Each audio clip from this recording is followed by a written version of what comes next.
Alors bonsoir à tous. On est rentré dans le mois de Nissan et on se prépare tous à cette soirée extraordinaire, la grande soirée du Seder. C'est une grande soirée qui a une très grande importance sur toute l'année et sur toute la vie d'un homme. On verra que pas pour rien on fait un si grand investissement. Déjà par le fait qu'on enlève tout le chametz de la maison. Pourtant, quelques jours après, on va le ramener. Mais vraiment, la Torah nous a demandé d'être très pointilleux et de ne rien laisser comme chametz. Ou on va le vendre, ou on va le brûler, mais on ne va pas posséder du chametz à la maison. Et ça va nous rappeler que on est dans la période de la naissance du peuple d'Israël. On est dans la période de la naissance du Klal Israël. On a vu, ça fait 1 an qu'il y a ce microbe terrible, ce Covid. Et ce Covid nous a montré que des choses qu'on n'imaginait pas avant sont devenues comme des choses tout à fait normaux, comme mettre le masque, ne pas sortir le soir, accepter des confinements, des choses que jamais le monde aurait pu imaginer. Mais la réalité nous a dit, OK, pendant des dizaines d'années, on a vécu d'une certaine façon, et maintenant, on n'a pas le choix, on doit changer. Malheureusement, c'est des choses où on n'a pas le choix, et on les accepte. Mais il y a des choses dans la vie comme ça qu'on doit être capable de changer et de comprendre, mais un changement radical contre tout ce qu'on a l'habitude de vivre. Et ça, le peuple d'Israël le fait tous les ans dans la fête de Pessah. Ça montre combien la grandeur du Klal Israël. On mange du pain toute l'année, la levure, le pain gonflé, il n'a aucun défaut, on le mange tous les jours. La baguette, on peut la manger matin, midi et soir. Les chalotes, sur les 3 repas du Shabbat. On peut manger. Et quand même, la Torah nous dit, du jour au lendemain,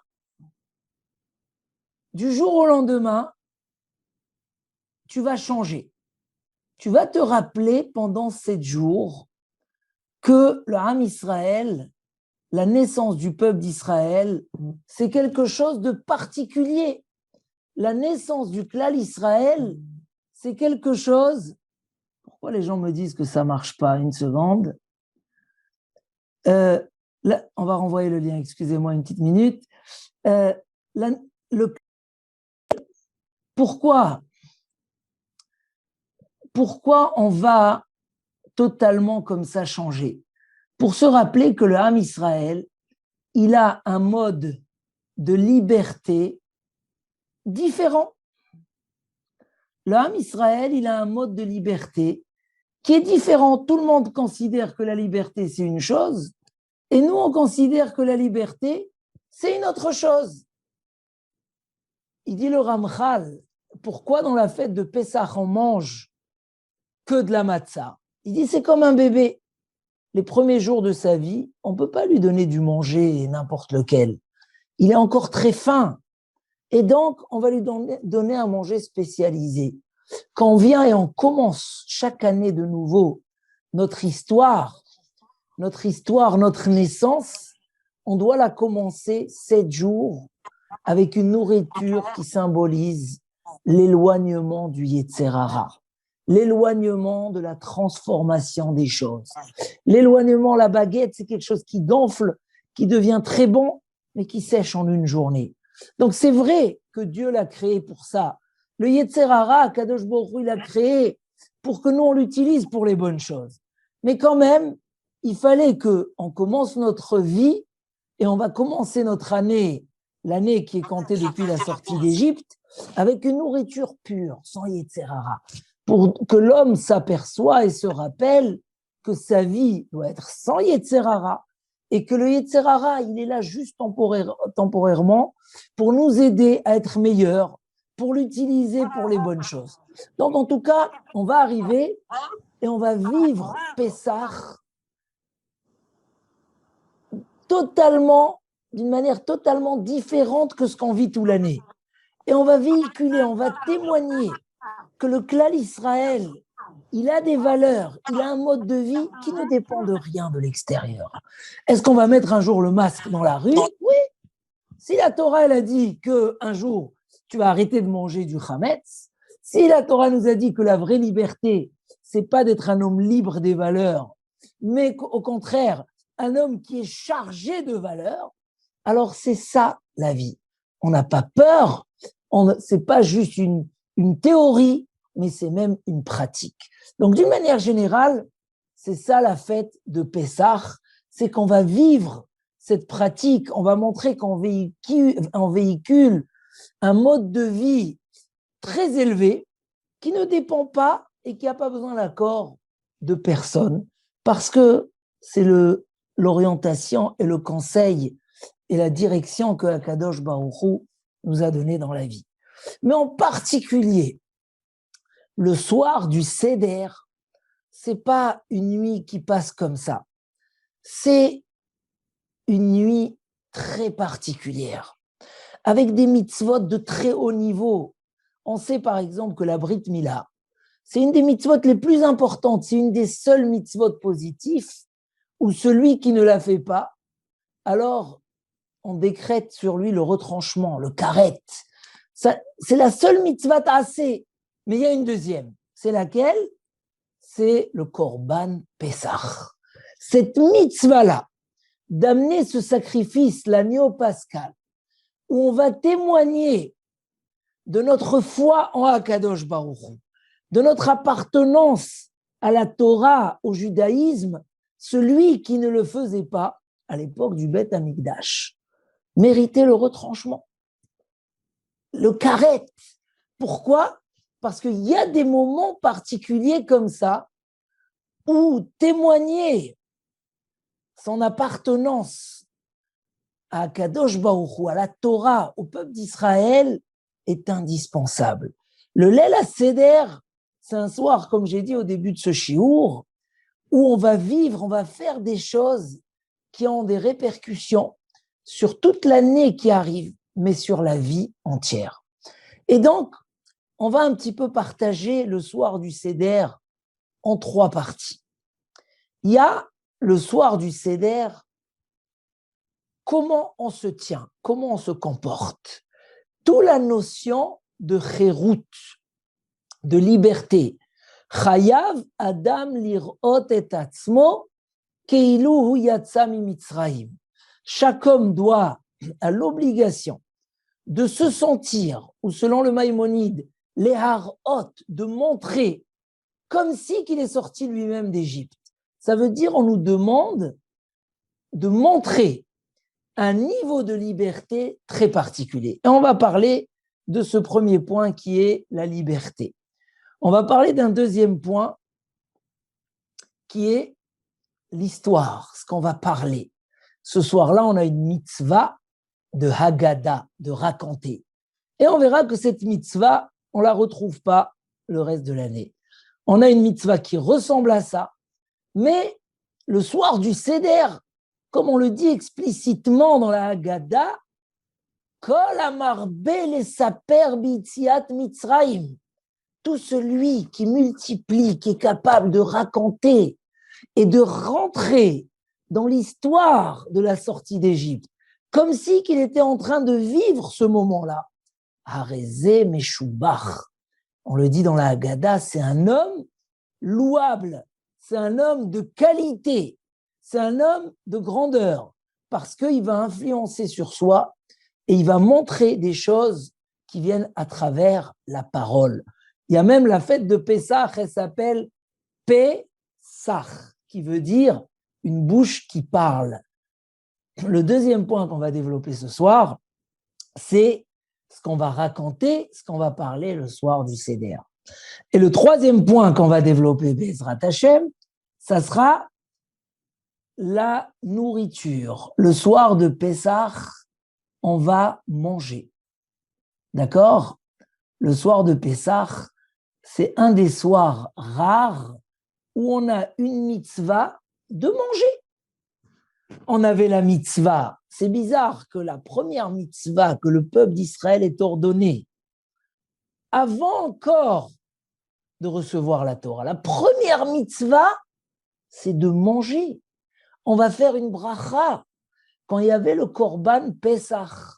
Alors on avait cette mitzvah de manger, toute une organisation autour de ce sacrifice où l'objectif était que chacun aura son morceau de viande bien grillé, même pas cuit à l'eau, grillé, où il y a l'odeur, il y a le parfum, il y a le goût.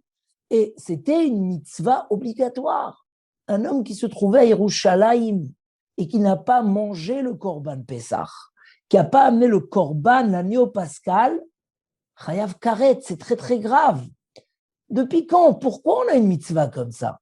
On a la deuxième mitzvah aussi qu'on va faire ce soir-là, c'est manger la matzah. Alors on ne va pas faire un motzi lechem min haaretz uniquement.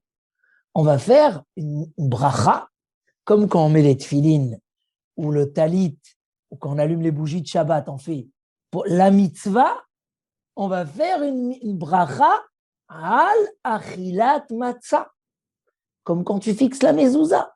Donc, on a des mitzvot qui viennent autour de la nourriture. On va manger, après on va boire les 4 verres de vin. On ne peut pas être acquitté par le père de la famille qui va faire son kidouche comme le soir de Shabbat. Chacun, homme, femme et enfant pour l'éducation, on va avoir la mitzvah de boire 4 verres de vin, matzah, et manger le maror, à tel point qu'à un moment dans la Haggadah, on dit peut-être qu'on va commencer à raconter l'histoire de la sortie d'Égypte depuis Rosh Chodesh, Yachol me Rosh Chodesh, Talmud Lomar Bayom Ahu. Non, pas me Rosh Chodesh, ce jour-là. Bayom Ahu, si c'est aujourd'hui qu'on commence à raconter, peut-être depuis le matin, quand on allait, on amenait l'agneau pascal au Beth Amikdash. Non. Lo amarti ela besha'a shematza umaror munachim lefanecha. C'est au moment où la matzah et le maror, ils sont devant toi. Ça veut dire qu'il y a un lien entre l'histoire et le moment où tu vas manger cette matzah et ce maror. Donc, on peut un petit peu comme ça découper le seder en 3 parties. Encore une fois, on a dit comment on va se tenir ce soir-là. Tout le sujet de la liberté, la heseba, il faut être accoudé. On a la deuxième partie qui est la partie de la parole, tout ce qu'on va raconter, les questions des enfants, les questions des 4 enfants, le manishtana, les réponses qu'on va leur donner. Ça, c'est tout la mitzvah de Haggadah, la mitzvah de raconter. Et c'est une mitzvah, comme on le verra tout de suite, qu'il faut lui donner une grande importance parce que cette histoire qu'on va raconter, c'est une mitzvah ta'aseh mina Torah. On fait une mitzvah positive de la Torah parmi les 613 mitzvot. Et on le dit bien dans la Haggadah, si tu peux raconter plus, raconte. Tu continues, tu prolonges la mitzvah. On peut faire la mitzvah, on peut faire la mitzvah pendant 5 minutes et on peut faire la mitzvah pendant quelques heures. Donc c'est incroyable. Si on a cette chance et cette opportunité de rallonger la mitzvah pendant des longues heures, c'est sûr qu'on ne va pas se presser. Donc il y a toute une organisation à avoir. Il y a toute une organisation à avoir pour s'organiser à pouvoir raconter. Chacun à son niveau. Mais on ne peut pas lire. Le soir, la mitzvah, ce n'est pas de lire. Donc on va en reparler. Et la troisième mitzvah, la troisième partie de la soirée, c'est toutes les mitzvot qui tournent autour de la nourriture. Et donc, avant de commencer à rentrer dans les détails de tous ces mitzvot, on voit que déjà, la Gemara, dans Harvei Psachim, nous dit comme ça. La première condition pour que cette soirée se passe bien, puisqu'on a dit qu'elle est une soirée de grande importance et de grandes conséquences, il faudrait savoir lui donner une importance. Je ne veux plus entendre ceux qui disent « Ah, j'en ai marre de manger la matzah. Ah, c'est dur les préparations du seder. » Non, on doit être mechavev et ta mitzvot. La halakha nous dit que Erev Pessah, à partir d'une certaine heure, on n'a plus le droit de manger. Et cette année encore plus, on va être embêté pour la Seouda Shlishit. Pourquoi? Parce qu'il y a une halakha, on n'a pas le droit de manger de la matzah ce jour-là. Et on n'a pas le droit de manger des choses qui nourrissent, qui rassasient trop tard. Pourquoi, il dit Rashi? Pour qu'au moment où tu arrives à faire cette mitzvah assez, qui est rare, c'est rare qu'on a une mitzvah comme ça, minatora, de manger. Et pour que quand tu arrives, tu le fasses avec ravivut, que ça soit cher, que tu aies un plaisir, alors tu ne mangeras pas de la matzah. Et il faut que tu arrives affamé, Kede sheyochal matzah l'été avon, pour que tu puisses manger la matzah avec appétit, que tu aies faim quand tu viens manger la matzah. Chavivut à mitzvah, quand on fait les mitzvot et on aime la mitzvah qu'on est en train de faire, ça agrandit la valeur de la mitzvah à un très haut niveau. Et dit la Gemara, Shiare mitzvah me'akvin et apuranut. Les petits détails de la mitzvah, c'est eux qui empêchent les malheurs d'arriver. Même les microbes les plus terribles ne s'approchent pas de celui qui est mechavev et a mitzvot. On voit que Rabbi Shimon Bar Yochai, quand il était en colère sur sa génération, qui n'était pas assez concentrée dans les mitzvot, quand il a vu ce vieux courir avec les deux branches de Hadass pour honorer le Shabbat, un pour Zachor et un pour Shamor, il a dit quoi, les Bnei Israël, ils apprécient tellement les mitzvot, alors il faut leur donner que des brachot. Et il était plus en colère. La chavivut à mitzvah, celui qui aime les mitzvot, alors Akadosh Baruch Hu aussi, ça incarne aussi une chavivut que Akadosh Baruch Hu, il dévoile envers nous. Le Satan ne peut plus parler, on le dit dans Gemara Rosh Hashanah, contre quelqu'un quand il est mechavev et a mitzvot, quand il aime les mitzvot. Et il dit le Messiat Yesharim que c'est quoi la chassidoute? Être au niveau de chassidoute, qui est un très haut niveau dans le service d'Hachem, c'est celui qui fait les mitzvot parce qu'il aime les faire. Parce qu'il aime, et tellement il aime, qu'à peine il voit un petit indice qu'il y a une mitzvah à faire, qu'il court à le faire. Il dit, c'est comme quand un enfant aime son père, ou quand un couple, il s'aime bien. Alors, il suffit juste qu'on voit que l'autre, il a envie de quelque chose, que tout de suite, on va le faire, et on essaye de le faire parfaitement. Donc, la première chose, pour bien passer cette soirée, il faut chavivut ta mitzvot. Se dire, il y a des gens qui ne mangent pas les matzot pendant un mois avant Pessah, pour que quand ils arrivent Pessah à la matzah, je suis en train de faire une mitzvah. On raconte sur Rav Levi Yitzhak de Barditchov que quand c'est arrivé Soukot, tellement il attendait de lever le loulav, qu'il s'est levé le matin, il a couru vers la bibliothèque pour prendre le loulav, il n'a pas vu qu'il y avait des vitres, et paf, il s'est jeté sur son loulav, qu'il a cassé les vitres, il s'est tout blessé dans ses mains, et il n'a même pas fait attention qu'il s'est blessé, il a pris son loulav. La première chose, nos mitzvot, c'est un cadeau extraordinaire d'Akadosh Baruch Hu. C'est un bonheur et un mérite infini. À tel point c'est un mérite qu'il faut qu'il soit cher à nos yeux. Si Chas Veshalom, on leur manque de kavod, c'est comme Caïn, qui a amené un sacrifice à Dieu, mais il a amené comme ça le reste de ses fruits. Le sacrifice n'a pas été accepté. Une belle mitzvah, c'est quand on l'apprécie et elle est chère à nos yeux. Ça, c'est le premier point. Je vais commencer par cette histoire qu'on a racontée la semaine dernière. Une histoire qui est racontée dans les Sfarim, et après on va rentrer dans les détails du Seder. Une histoire authentique qui s'est passée en Eretz Israël. Quelqu'un qui a un rescapé de la Shoah, qui vient tout bouleverser chez son Rav. Et il lui dit, Rav, j'ai rêvé un rêve terrible. Je ne sais pas quoi faire. Il dit, c'est quoi le rêve? Il dit, dans la Shoah, j'étais proche d'un enfant, d'un très grand tzaddik. Et quand s'approche Pessah, ce fils de Admour, il me dit, s'il te plaît, aide-moi, je veux qu'on fasse la soirée du Seder. Je t'en prie, je t'en supplie. Trouve-moi une solution où on peut trouver des matzot.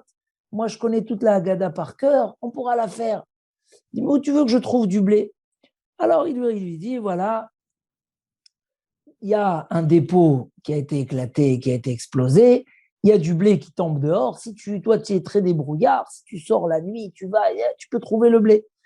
Bon, il savait très bien que c'est un danger de mort, mais il a vu tellement l'envie de son ami de faire cette mitzvah, même dans la plus grande obscurité, dans le froid de Auschwitz.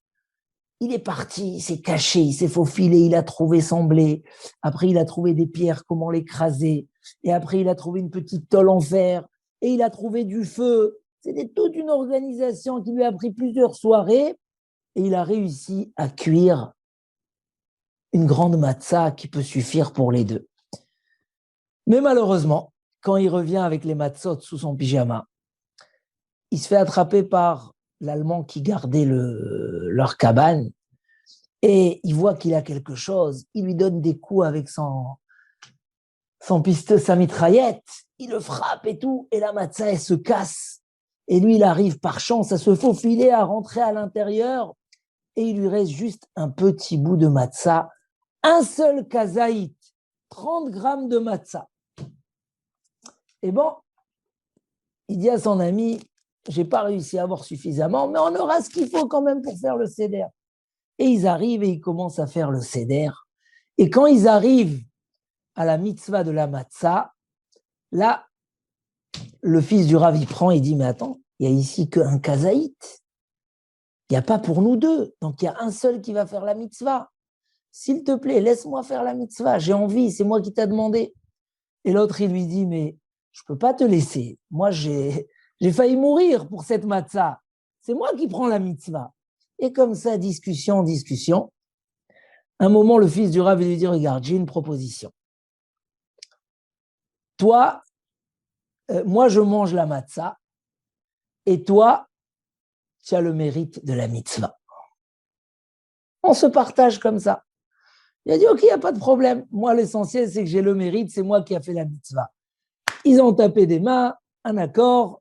Voilà. Il dit, cette nuit, j'ai rêvé que le fils du tzaddik, il vient et il me dit, regarde, je suis dans le Olam HaEmet, dans le monde futur. Ce fils de tzaddik est mort dans la Shoah. Il dit, regarde, j'ai beaucoup de mérite dans le monde futur, mais il me manque cette mitzvah-là. Je peux avoir encore un mérite énorme par la mitzvah de la matzah. S'il te plaît, c'est moi qui ai mangé la matzah. C'est vrai que je t'ai donné le mérite de la mitzvah. Redonne-le-moi. S'il te plaît, ça va me rajouter énormément dans le Olam Haba. C'est une histoire authentique. Elle est racontée dans beaucoup de livres. Il y a même les noms des gens qui ont... Et il dit, moi, je lui ai dit non. Et je me suis réveillé en sursaut en voyant cet homme-là qui est déjà dans un autre monde. Elle est triste. Qu'est-ce que je dois faire? J'ai refusé de lui donner. Alors le Rav, il est très embêté d'une question comme ça. C'est très compliqué de répondre à une question pareille. Il lui dit, regarde, moi, je ne peux pas te répondre à une question comme ça.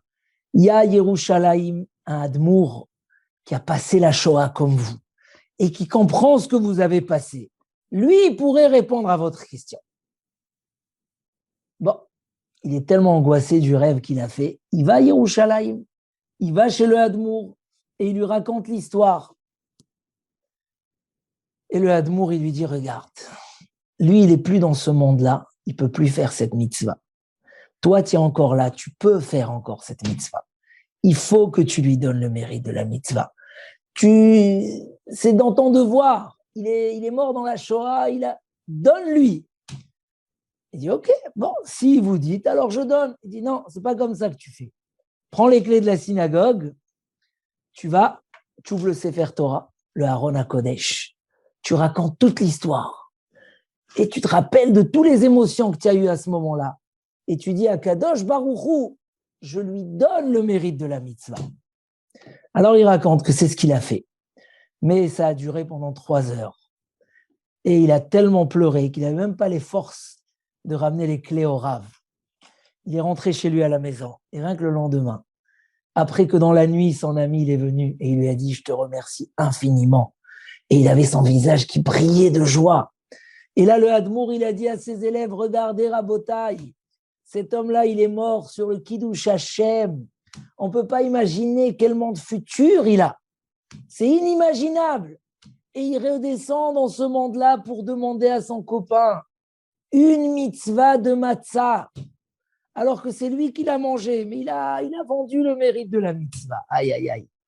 Il dit, regardez, nous, on a la chance de faire des tellement belles mitzvot. Et c'est ce que je dis le soir du Seder. C'est une chance extraordinaire. Il faut être tellement convaincu du bonheur que c'est, que le soir du Seder, ça doit rayonner de joie. On doit être rempli de joie. Et peu importe que la matzah, elle est sec ou pas, on doit être emporté par le kiff et le bonheur de faire cette mitzvah-là. Et donc, la première halakha de ce soir-là, c'est que on doit s'accouder pour manger les matzot et les 4 verres de vin. S'accouder, c'est totalement se mettre sur le côté gauche, être appuyé sur un objet, sur quelque chose, sur la table ou sur les pieds de son prochain, hein, d'être appuyé comme ça, sur le côté gauche, bien accoudé. Pourquoi ? Pour montrer liberté. Alors, c'est vrai qu'aujourd'hui, on n'a plus l'habitude de s'accouder pendant l'année. Et c'est pour ça qu'aujourd'hui, on n'a pas l'habitude de s'accouder en dehors de ces mitzvot. Mais ces mitzvot ont un message tellement fort. Les 4 verres de vin qui rappellent la liberté de l'impureté, de l'esclavage, de la souffrance, à une liberté jusqu'à la Torah, Eret Israël, que quand on va boire ces 4 verres de vin, on doit essayer de ressentir que, comme on le dit dans la prière, dans la Haggadah, Akadosh Baruch Hu nous a fait sortir de l'esclavage à la liberté. Et c'est important qu'on se le rappelle ce soir-là. Pourquoi ? Parce que il y a 2 parties. Il y a la partie de se rappeler que le fait qu'on était esclave et que Akadosh Baruch Hu nous a libérés et nous a rendus un peuple, alors on est devenus ses serviteurs. Sauf que être serviteur à part c'est péjoratif. Mais être serviteur à Akadosh Baruch Hu, c'est le plus grand bonheur qui peut exister. Et dès le lendemain de la sortie, on a dû commencer à canter le Homer. Pourquoi ? Pour qu'on ne reste pas dans un vide où on peut rentrer dans un sentiment que être un homme libre, c'est un homme qui peut faire ce qu'il a envie de faire. Être un homme qui peut faire n'importe quoi.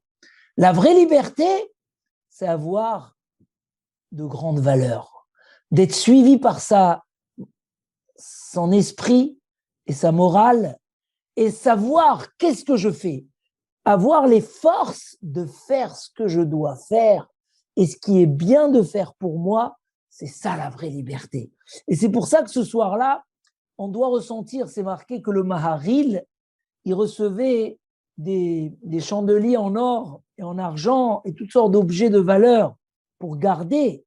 Et il avait l'accord des propriétaires de les utiliser le soir du Seder. Et il mettait dans la table toutes sortes de choses. Et c'est la halakha. Il faut faire une table magnifique où on se sent vraiment des gens libres. Parce que El lecha ben chorin et la Mishe Osek Batora. Tu n'as pas une vraie liberté comme notre liberté, qui est la liberté de l'esprit, la liberté du Yetzer Hara. Et ce soir-là, c'est important qu'on ressente cette liberté. Si quelqu'un a mangé la matzah ou les 4 verres de vin sans être accoudé, il doit refaire la mitzvah. Ça veut dire que c'est indispensable de ressentir ce soir-là, ce petit sentiment-là, comme si c'est toi qui es sorti d'Égypte. Parce que, nous dit Rabbeinu Yerucham, Rabbi Yerucham écrit que avoir la foi en Akadosh Baruch Hu, c'est pas suffisant. Il faut se sentir un Eved Hashem.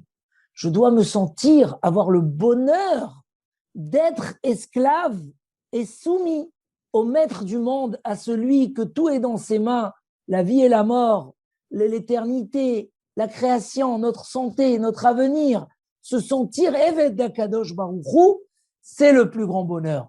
Et c'est pour ça que ce soir-là, on doit le montrer. Il y a même un beau petit chidouche dans la Haggadah qu'on répète tous les ans. On dit que tout celui qui raconte l'histoire de la sortie d'Égypte, Harézé Meshubach, c'est un homme louable. Pourquoi c'est un homme louable qu'on doit louer? Il dit parce que ça ressemble à l'histoire d'un homme qui était très très pauvre et que grâce à Dieu, il s'est enrichi. Mais il était très intelligent. Le jour où il s'est enrichi, il a pris un maître qui lui a appris toutes les sagesses, tout ce qu'il ne savait pas. Et cet homme-là, il a pris comme habitude de faire une très grande fête à sa famille le soir où il s'est enrichi. Et il donnait des cadeaux aux enfants, aux petits-enfants. Et voilà que la roue, elle a retourné. Et il s'est retrouvé encore une fois pauvre. Et il a quand même fait la fête pour les enfants et les petits-enfants. Et sa petite fille lui a demandé, mais pourquoi tu fais cette fête? Tu as plus d'argent. Et il a dit, c'est vrai que de l'argent, j'ai plus. Mais une chose, ça m'est resté, ma sagesse. Et ça vaut tout l'or du monde. Oui, j'ai perdu mon argent, mais j'ai compris qu'est-ce que j'ai gagné. Le peuple d'Israël ressent ce soir-là la liberté, même si on est encore en exil. Le Mashiach n'est pas encore arrivé, Bezrat Hashem, chez Agia Bekarov, mais sentir qu'est-ce qu'on a gagné de cette liberté. On a reçu la Torah, on a la lumière de la vie, on a Eret Israël, on a Akadosh Baruch Hu. Même si on n'a pas tout ce qu'il faut au niveau matériel, on n'est pas dans l'état idéal qu'on aurait dû être, comme on sera à l'époque du Mashiach. Mais on ressent la reconnaissance de la liberté. Et toute la Torah, elle est basée sur la Hakarat Hatov, la reconnaissance. Ani Hashem Elokecha asher hotzeticha me'eretz Mitzrayim. C'est moi, Hashem, qui t'a fait sortir d'Égypte. Donc, ressentir ce soir-là le chérout, la liberté, donc la bonne humeur ce soir-là, elle est indispensable. C'est pour ça que c'est conseillé dans la halakha de se reposer et d'arriver au seder avec, voilà, un esprit, l'envie de raconter tous ces miracles qu'on a eus, être dans un sentiment de reconnaissance, un sentiment royal de liberté. Et ça, c'est une halakha, derech cherut. Sauf que cette année, la veille de Pessah, c'est Shabbat. Et donc, on ne va pas dire, je vais faire ma sieste pour être en forme ce soir au seder. On va faire sa sieste, c'est important de faire sa sieste. Et automatiquement, on arrivera au seder, mais d'une manière très libre. Donc, ce premier point, c'est le sentiment de liberté. Comprendre c'est quoi la liberté. Je vais terminer ce premier sujet avec une petite cerise sur le gâteau, ce qui dit le Maharal. On commence le seder, on dit « Halach ma'ania » voici, c'est le pain de pauvreté que nos ancêtres ont mangé en terre d'Égypte. Alors, il y a un grand débat entre les commentateurs. Qu'est-ce qu'on vient se rappeler avec la matzah? La servitude ou la liberté? Le Ramban, Nachmanide, dit que ça vient nous rappeler la servitude. Qu'est-ce qu'on mangeait en Égypte? Parce que les esclaves mangeaient de la matzah pour que ça reste dans l'estomac pendant longtemps et qu'on n'a pas besoin de trop de moyens pour les nourrir. Mais le Maharal, il dit non. Le pain, la matzah vient rappeler la liberté. Parce qu'on est dans une fête de liberté, on mange de la matzah. Mais c'est quoi le symbole raffiné qu'il y a dans la matzah qui nous rappelle la liberté? C'est quelque chose de fin. Le pain, la challah, c'est quelque chose qui va devenir bon et agréable grâce aux ingrédients extérieurs qu'on va rajouter. La base, c'est le pain, la farine et l'eau. Et nous, on va rajouter de la levure qui va faire gonfler. On va rajouter de l'huile qui va rendre gras. On va rajouter du sucre. Et donc, ça va symboliser un investissement pour que les choses soient agréables. Mais la matzah, elle dit, je suis ce que je suis. L'eau et la farine. Pourquoi c'est un symbole de liberté? Ça vient rappeler à l'homme que pour être heureux, tu n'as pas besoin de ta voiture, de ton compte en banque, de ton argent, de ses gadgets, des sacs, des bijoux, des machins. Tu n'as pas besoin de tout ça. Tu peux être heureux par toi-même. Si tu es ce que tu dois être, si tu as les valeurs, si tu es clair de la lumière qu'il faut briller, alors tu n'as pas besoin des choses extérieures. Donc à Pessah, quand on vient rappeler le symbole de la vraie liberté, ou après oui, on a besoin des choses supplémentaires. Mais est-ce qu'on va devenir malheureux dès qu'on a perdu un bijou? Est-ce qu'on va devenir malheureux dès qu'on n'a pas assez d'argent? Est-ce qu'on va devenir malheureux dès qu'on n'a pas un bon repas servi? Non. La fête de Pessah nous rappelle que la vraie liberté, c'est Ezeu Ashir Asameach Bechelko.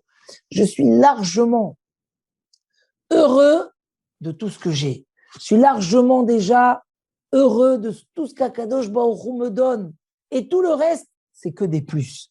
Donc la matzah, ça s'appelle le pain pauvre. C'est-à-dire le pain qui n'a rien de lui, d'extérieur, qui est ce qui doit être lui-même. Et c'est le pain qui dure le plus longtemps, qui pourrit le moins vite et qui rassasie le plus.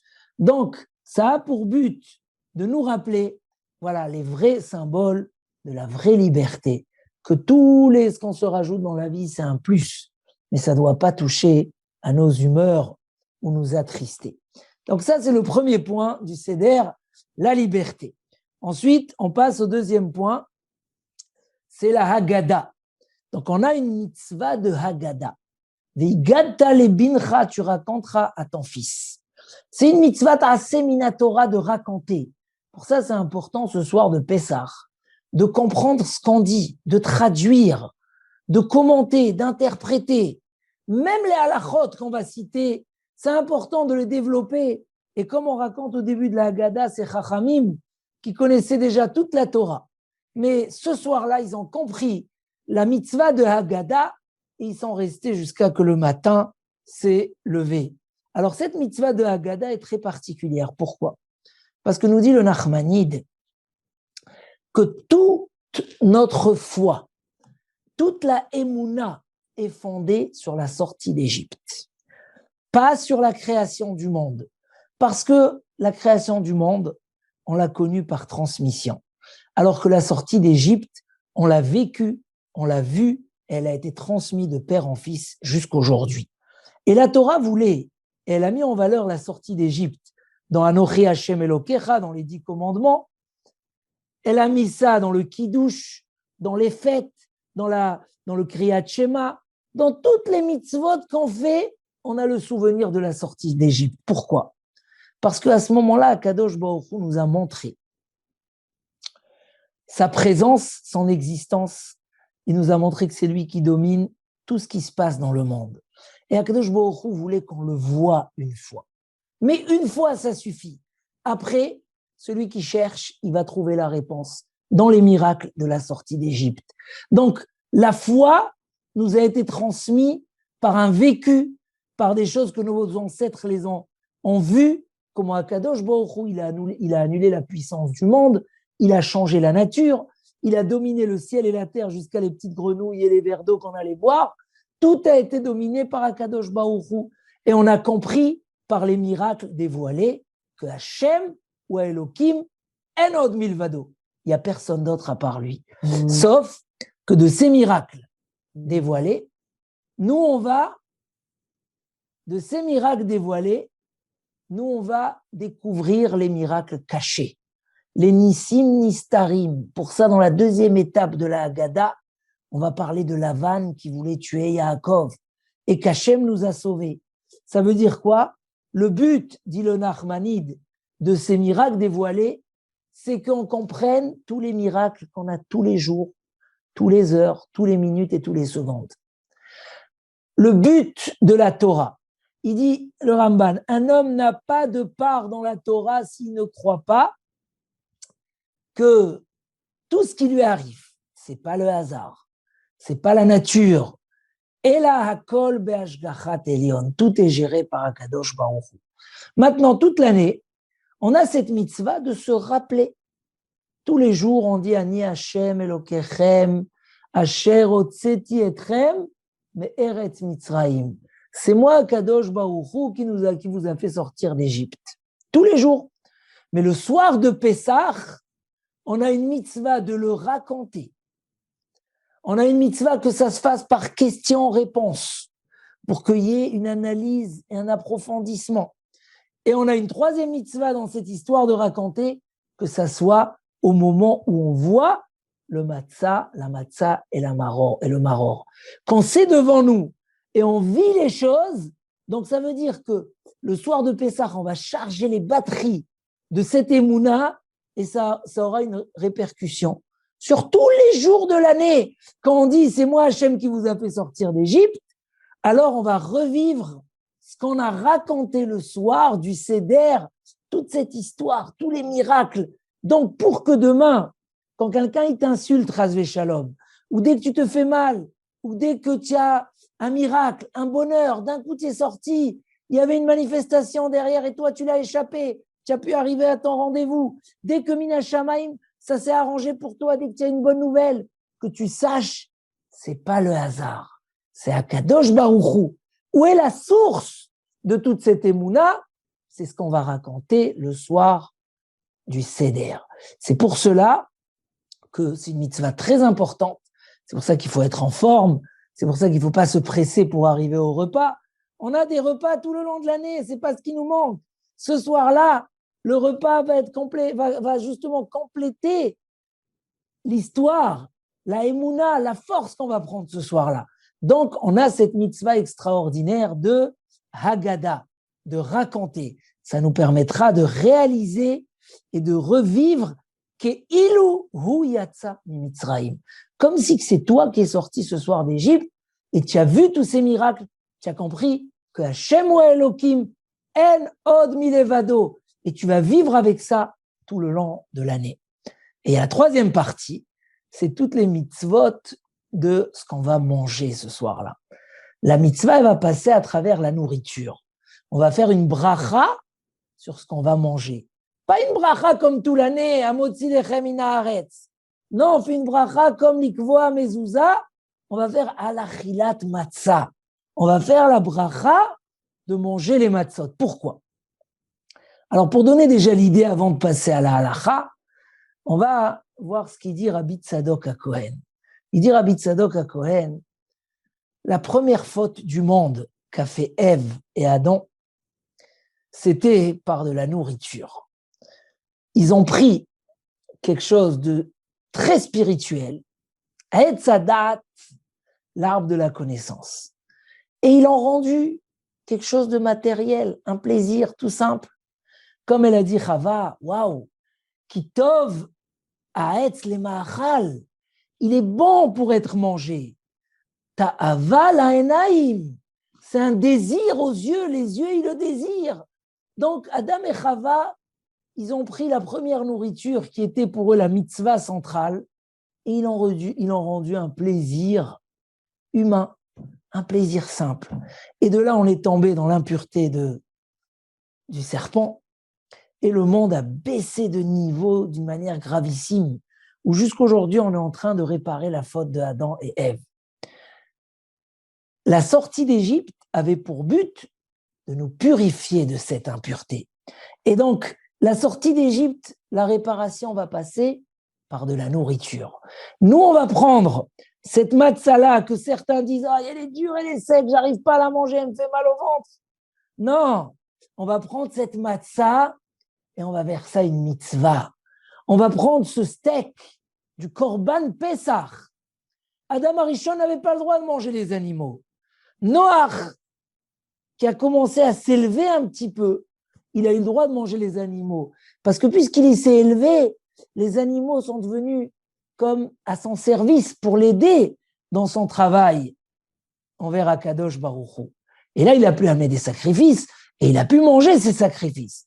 Nous, le soir de Pessah, on va remettre ce symbole dans la vie. Et on se rappelle tous combien le rachat, il est gêné dans les 4 enfants. Chacun, il vient, il demande des questions autour de la nourriture. Parce qu'un enfant, quand il est jeune, il n'a que le Yetzer Hara. Et il ne voit pas le côté spirituel des choses. Et d'un coup, il arrive le soir du Seder et il voit qu'est-ce qu'on fait? on mange. Les mitzvot, c'est de manger.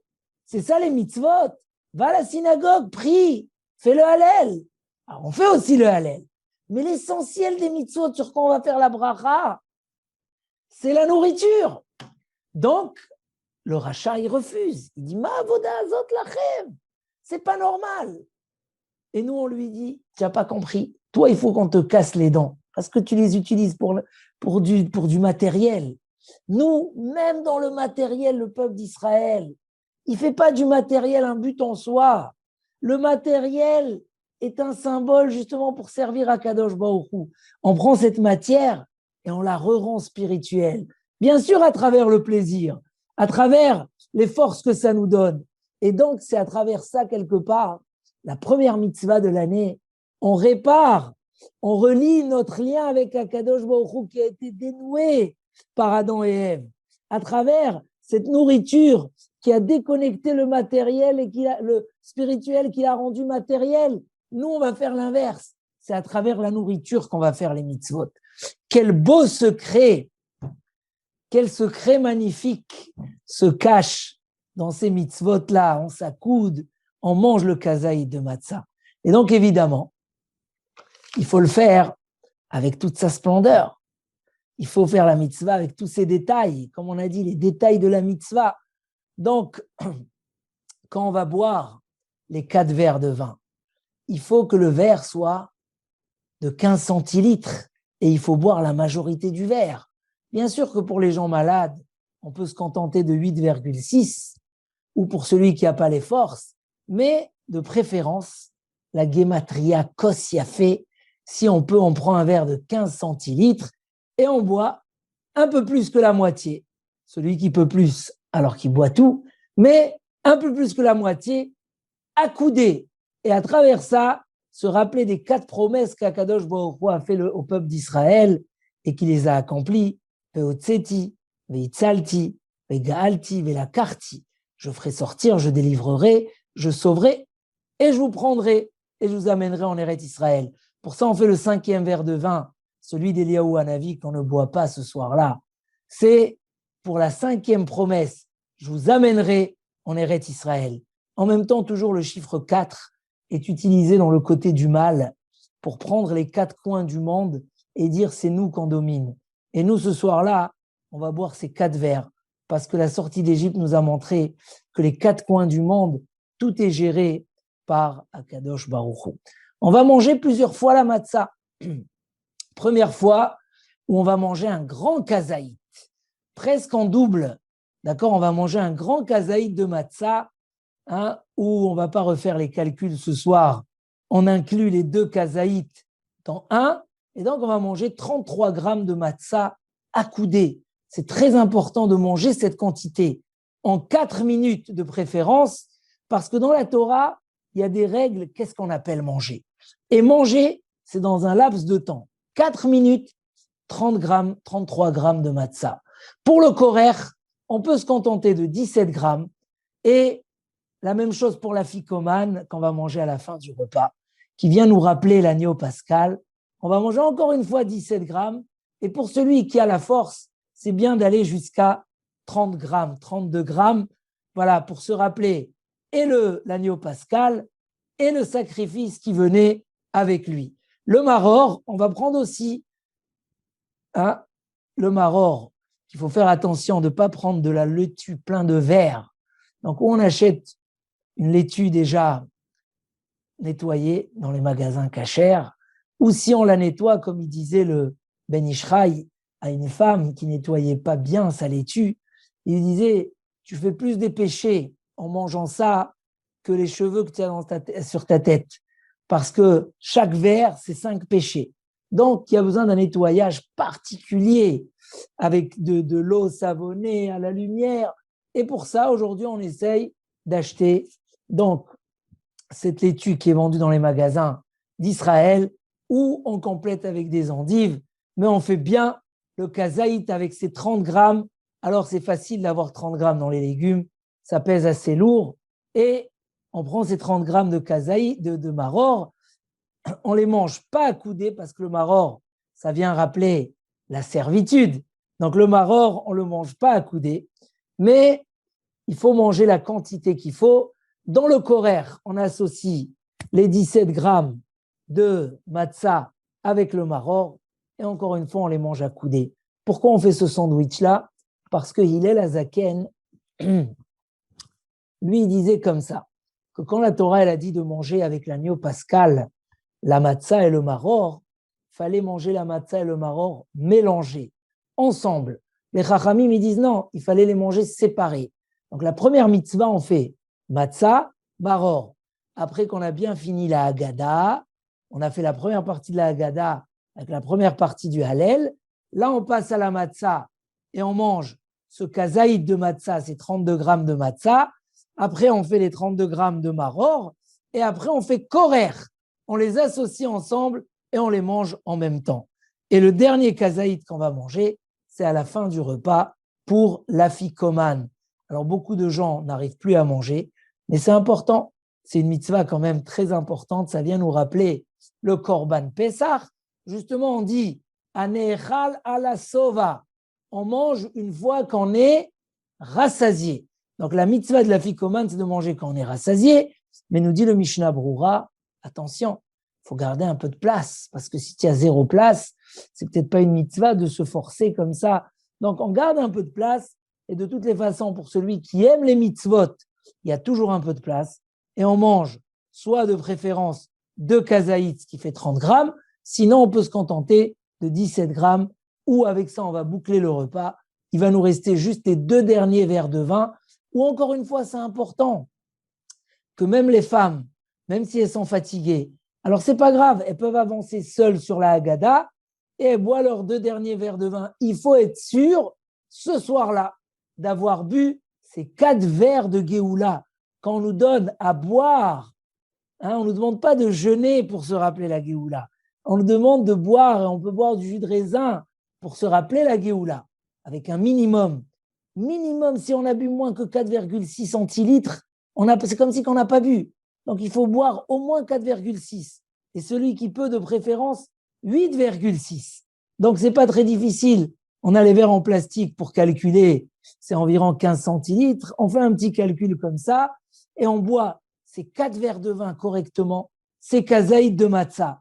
Comme il dit le Harizal, en France, on a la chance d'avoir 2 sédères, parce qu'on est en galoute et on a besoin plus de gdoucha.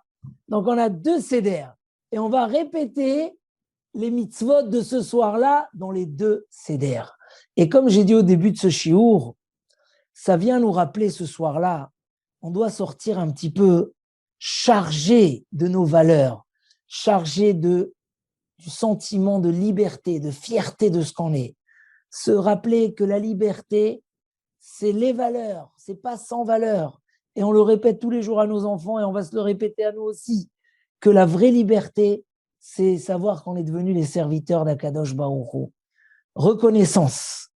On va aussi, comme on a dit, renforcer notre attachement à la Torah, à Akadosh Baruch Hu. Ça suffit pas d'avoir la foi, mais il faut arriver de la Emouna à se soumettre. Et comme il dit le Baal HaTurim, quand tu te soumets à Akadosh Baruch Hu, Akadosh Baruch Hu, il te redonne la couronne que tu lui as donnée. Il te redonne la grandeur que tu lui as donnée. Les Shem ultif eret velitila, Akadosh Baruch Hu, il dit, c'est votre fierté. Donc Akadosh Baruch Hu ne donne pas de lui donner pour garder pour lui. Nous, on a la chance de lui donner, de se rendre dépendant de lui. Mais finalement, il nous fait un plus grand retour des milliers de fois. Et je vais terminer par cette petite histoire qu'on raconte sur le Rav Elchanan Wasserman. Rav Elchanan Wasserman, le plus grand élève du Chafetz Chaim, qu'un jour, il a voyagé aux États-Unis. Et il a voyagé aux États-Unis, et un des buts de ce voyage, c'était pour récolter des fonds pour la yeshiva de Beranovitch, une grande yeshiva qu'il a fait lui-même en Lituanie. Et voilà qu'on lui donne une adresse d'un ami d'enfance à lui, qui est devenu très, très, très riche aux États-Unis.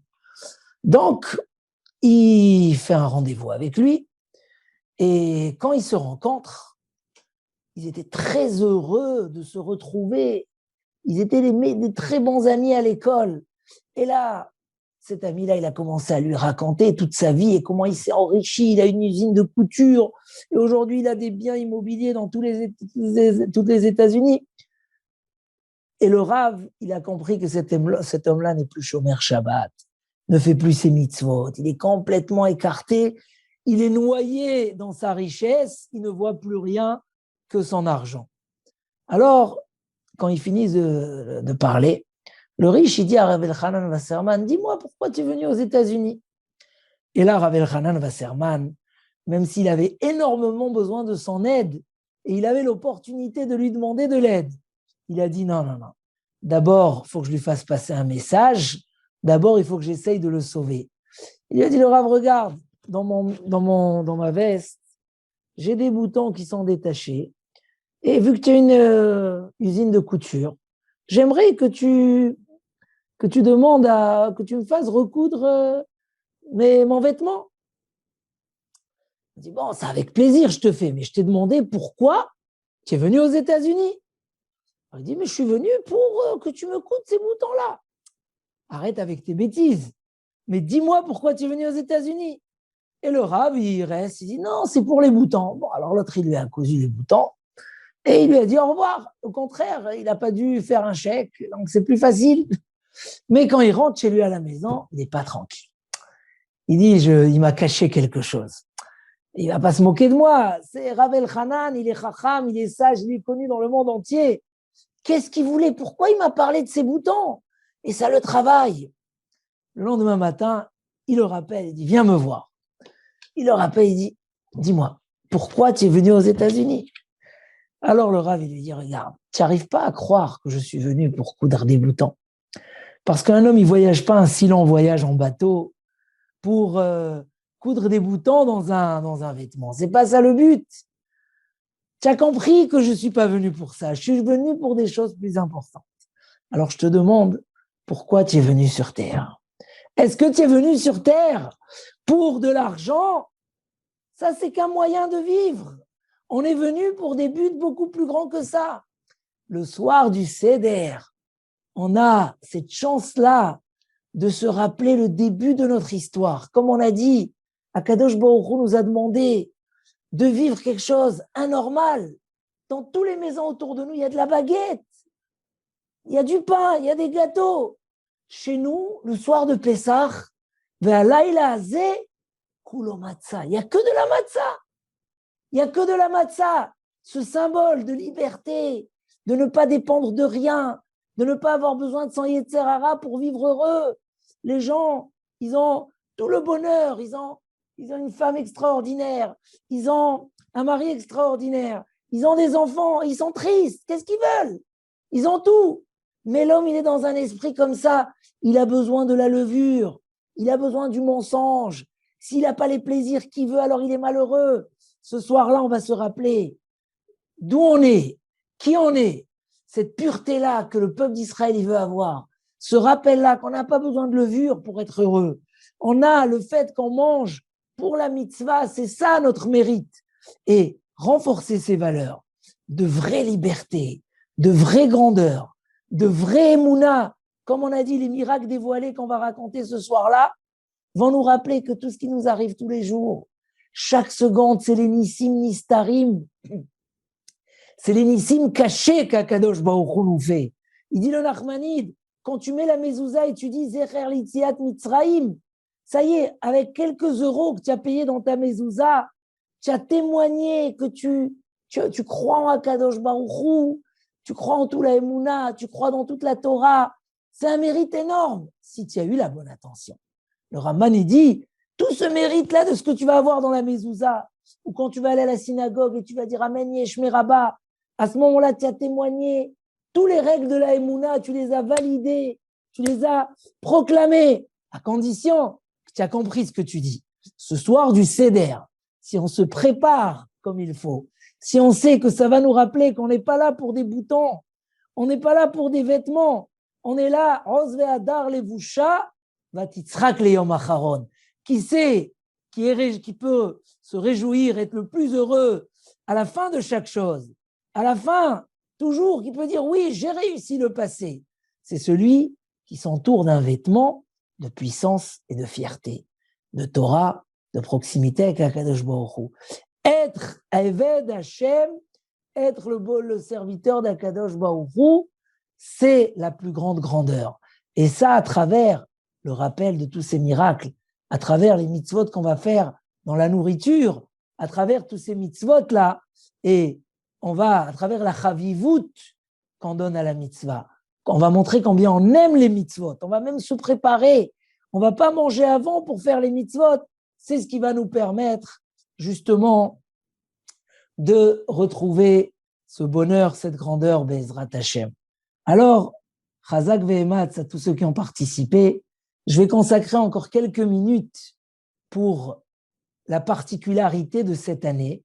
Donc, je vais arrêter sur ce point-là de l'El HaSeder, cette soirée extraordinaire qu'on va vivre, Be'ezrat Hashem, et on va passer à quelques halachot qui concernent cette année en particulier. Voilà. Donc, cette année un peu particulière, on va rentrer à Pessah, de Shabbat à Pessah directement. Donc, Be'ezrat Hashem, ça nous permettra de rentrer d'une plus grande Gdusha à Pessah. Alors, quelques halachot. Déjà, Be'ezrat Hashem, le Siyum des Bechor, des premiers-nés, va se faire le jeudi, pas le vendredi. L'Abdikat Hametz va se faire le jeudi soir. Et jeudi soir, donc on va réunir tout le Hametz qui reste. Ça va plus se promener. C'est comme tous les ans la veille de Pessah, même si là on a encore presque 2 jours où on mange du Hametz. On va tout réunir, tout garder dans un endroit bien protégé, parce que si ça se repromène dans la maison, il faudra recommencer la bdika. Donc jeudi soir, on va faire bdikat Hametz et on va annuler le Hametz qu'on ne voit plus, puisque quand on fait le bitul Hametz, la première fois c'est sur le Hametz qu'on ne voit plus, donc on va annuler tout le Hametz. Et on va garder ce qu'il nous faut pour vendredi et Shabbat. Ensuite, vendredi matin, on va brûler le Hametz entre 10h30 et 11h30 comme tous les ans. On va boucler sa vente de Hametz aussi à ce moment-là. Et on va garder le Hametz qu'on a besoin pour Shabbat, pour vendredi après-midi, pour vendredi soir et pour Shabbat matin. Mais on va garder que ça. Le reste, on va brûler comme tous les ans où on va éliminer. On ne va pas faire le bitoul du matin. L'annulation du matin, on ne va pas la faire parce qu'on ne peut pas annuler le Hametz qu'on garde. Ça, on va le faire Shabbat matin. D'accord? Donc, en 2 mots, vendredi matin, on finit avec le Hametz à 10h40. On élimine tout ce qui est en plus, ou on brûle pour celui qui peut brûler, et on garde le reste du Hametz. On finit sa vente assez tôt pour qu'on n'ait plus de Hametz que ce qu'on a gardé pour vendredi après-midi et pour Shabbat. Ensuite, qu'est-ce qu'on va manger ce Shabbat-là? Donc, au niveau du pain, puisqu'on doit faire les repas de Shabbat, on va garder du pain pour les repas qui restent. Il faut faire un petit calcul. C'est pas grave s'il y a un petit peu plus qu'on va éliminer, on va expliquer comment, mais il ne faut pas qu'on garde trop de Hametz. Quel Hametz on garde? De préférence, les gens aiment bien, et c'est conseillé dans la halacha, de faire ces repas de Shabbat avec des pitotes motzi. Parce que les pitotes, ça ne se disperse pas. Et donc, on pourra manger dans un coin, dans son assiette, sans trop éparpiller, nettoyer et garder jusqu'au moment où on élimine le Hametz. Donc, les pitotes, c'est le mieux. Si on veut manger des chalotes, ou on n'a pas de pitotes, on peut manger des chalotes. Mais il faudra s'organiser, se mettre dans une situation où ça ne se disperse pas. Pour ça, il y a beaucoup de gens que quand ils mangent le pain vendredi soir et Shabbat matin, ils mangent très rapidement avec les salades, ils débarrassent le pain et ils continuent leur repas sans pain, pour pas que ça s'étale. Donc, soit des pitotes, c'est le mieux, sinon du pain, mais d'une manière que ça ne se disperse pas, c'est la meilleure méthode pour manger le pain Shabbat. Ensuite, tout ce qui va rester comme pain, à 10h40, il faudra l'éliminer. Alors pour ça, le Shabbat d'avant Pessah, on va prier très tôt, parce qu'il faut finir le repas avant 10h40. Au moins le repas de pain. Donc on va prier dans les synagogues très tôt, comme à l'époque du Beth Amikdash, où la veille de Pessah, on se levait très très tôt. Donc on va se lever très tôt Shabbat, on va finir la prière vers 9h, et il nous restera 1h40 pour faire les repas de Shabbat. Après qu'on aura fini ces repas-là, à 10h40, on ne peut plus manger du chametz, on a 1 heure pour l'éliminer. Alors, ce qui nous reste comme chametz, soit on le jette aux toilettes et on tire la chasse si ça ne va pas boucher les toilettes, soit on le donne à un goy qui le prend pour lui, on a le droit de lui donner même s'il va sortir avec. Et si on est dans une cour, aujourd'hui on n'a pas des cours comme ça où on peut éliminer le chametz, il faut le hirouv, etc. Donc c'est soit les toilettes, soit le donner à un goy, vezéou. À la fin on va laisser un petit moment pour des questions, je vais enlever le micro, comme ça on pourra poser les questions. Ensuite, qu'est-ce qu'on cuisine pour ce Shabbat-là? Alors, il y a plusieurs méthodes. Méthode numéro 1, c'est on cuisine. D'abord, on évite de cuisiner tout ce qui est des pâtes, du couscous, tout ce qui est chametz, on évite. Il vaut mieux pas parce que ça peut se disperser. Si quelqu'un y veut, il peut, mais il faudra faire très attention. Pour ça, le minhag, c'est de ne pas cuisiner des choses qui sont chametz. Donc, on va cuisiner de la viande, des pommes de terre, etc. Donc, quoi on cuisine? Alors, première méthode, c'est dans les casseroles de Pessah. Puisque le gaz, il est cachérisé, et on a cuisiné avant Shabbat, vendredi, on a des casseroles de Pessah, on cuisine dedans, et on transfère pour amener dans la table où il y a le chametz, on amène et on mange là-bas, tranquillement. Il y a certains même, comme je vous ai dit, qui vont manger le chametz avec les salades, ils vont tout enlever le chametz, et comme ça, ils sont tranquilles, ils transvasent et ils amènent à table. Il y a aujourd'hui les casseroles en alu, les plats en alu, ça sert à ce que, voilà, on est déjà dans le kasher les Pessah. Si quelqu'un veut quand même cuisiner dans ses casseroles de chametz, il a le droit, mais à condition, il aura un problème après pour les laver. Parce qu'on n'a pas le droit de laver de Shabbat pour un autre jour. Donc, on pourra laver par un goy. Et si on n'a pas de goy, alors on pourra laver, juste rincer un petit peu. On n'aura pas le droit de laver à propre. Juste rincer un peu les grosses saletés et ranger ça dans des sacs pour après Pessah. Donc ça, c'est comment faire pour cuisiner pour ce Shabbat-là. Donc, d'une manière générale, voilà, à partir de 10h40, on a arrêté de manger. On va faire à ce moment-là tous, hommes et femmes, on doit faire le bitul chametz. Et il faut comprendre ce qu'on dit dans le bitul chametz. Tout le chametz et le vin que j'ai chez moi à la maison, ou que j'ai dans ma propriété, ou n'importe où, je l'annule et je l'abandonne comme le sable de la terre. Voilà, on va dire ça, et comme ça, on va se débarrasser que même si on a oublié du chametz quelque part, il ne nous appartient plus. Un dernier point, comment on va faire Seuda Shlichit? Puisque c'est pas bien de manger même pas des gâteaux kasher les Pessah, parce qu'il faut garder, comme on a dit tout à l'heure, l'appétit pour le soir du Seder. Donc il y a quelques méthodes, on va en donner 2, c'est les meilleures, ou diviser le repas du Shabbat matin en 2, c'est-à-dire faire un petit pita beurre au chocolat à 9h du matin, faire un arrêt d'un quart d'heure, une demi-heure, et après faire un deuxième repas avec les salades cuites. Et ça sert comme 2 repas. Il faut faire un écart à tout prix. Et ça sert de Seuda Shniya et Seuda Shlichit. Soit faire un seul repas. Et Seuda Shlichit, on peut manger de la viande, du poisson, des pommes de terre, des œufs. Et on ne mange pas du tout de pain ou des choses comme ça. Il y a certaines solutions avec de la matzah frit à l'huile, mais je ne vais pas rentrer dans ça. Voilà, Bezrat Hashem, que vous ayez un Pessah kasher vesameach, plein de bonheur et de joie,